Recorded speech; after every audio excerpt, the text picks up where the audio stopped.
SUU student expresses regret for not wearing seatbelt after rollover crash. Donations pour in for a man injured at a construction scene. And your local weather forecast coming up with highs, lows, and everything you need to know for the week ahead. You're watching St. George News at 5. Brought to you by our studio sponsor, We Win Injury Law. Good afternoon, I'm Monica McLaughlin. A 22-year-old Southern Utah University student, Paige Ludden, was injured in a rollover crash on State Route 14 near Cedar City on Tuesday night after swerving to avoid an animal in the road. Utah Highway Patrol reported that the crash occurred around 8:23 p.m. when Ludden lost control of her vehicle and rolled off the road.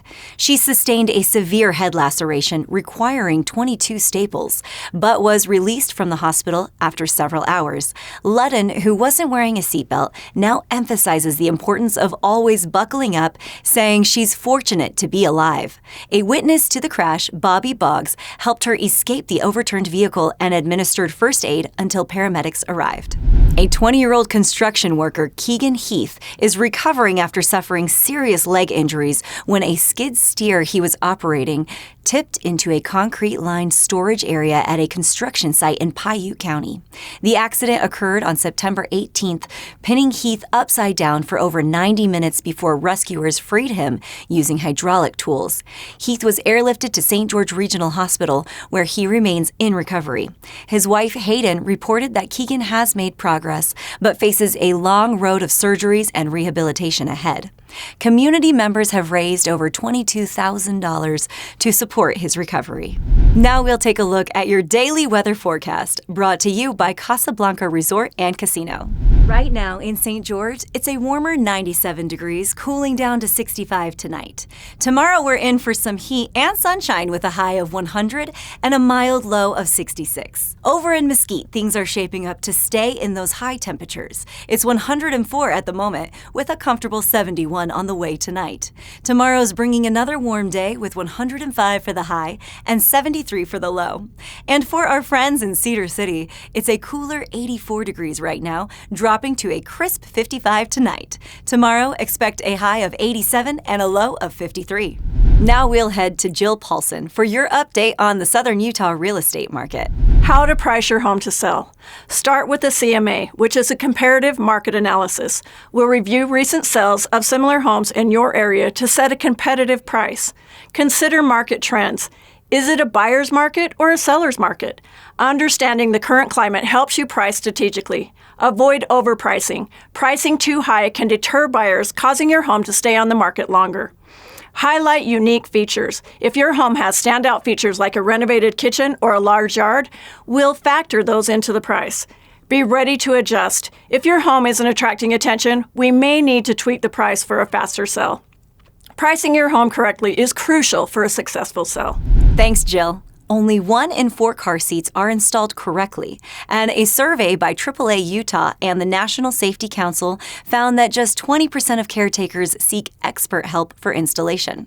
Here's Maury Kessler for the details on this recent survey. AAA Utah recently reported that only 1 in 4 child car seats are correctly installed, and that only 1 in 5 caretakers seek expert help in making sure that those car seats are installed right.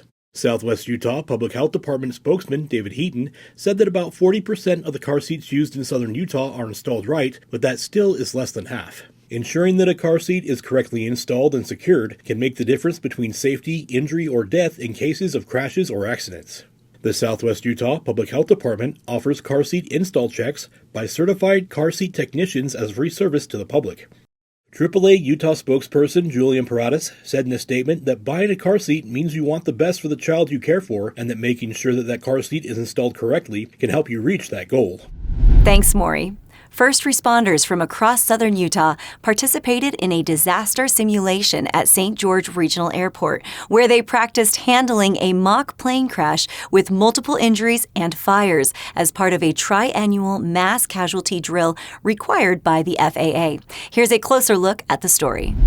Airline disasters, mass casualties, Although rare here in southern Utah, it's always a possibility, which is why at St. George Regional Airport on Tuesday morning, first responders from multiple agencies took part in their triannual crisis simulation. So every 3 years, we get all the agencies in southern Utah together to basically simulate a mass casualty accident on a commercial airliner. This is the biggest exercise we've ever had, so we're very excited to have this amount of participation. This is also the largest amount of actor participants we've ever had, which we have 61 actors this year, which is phenomenal. Airport operations specialist Jennifer Jensen stressed the importance of training, expressing hope that a disaster like this one simulated would never happen. It's scary, right? It's I hope this never happens. This is the whole community is all first responders. We hope that this is something that we never actually have to deal with. So there's anxiety, there's a little bit of fear, but overall, this is the way that you combat anxiety, and this is how you combat fear, is by getting in, training, working together as like all of these agencies coming together in a mass casualty event. It would be every agency. It would be every agency that we could find. It would be everyone. And so having this opportunity helps to kind of reduce that fear. Thank you for watching St. George News at 5. To learn more about our studio sponsor, We Win Injury Law, go to WeWinInjuryLaw.com.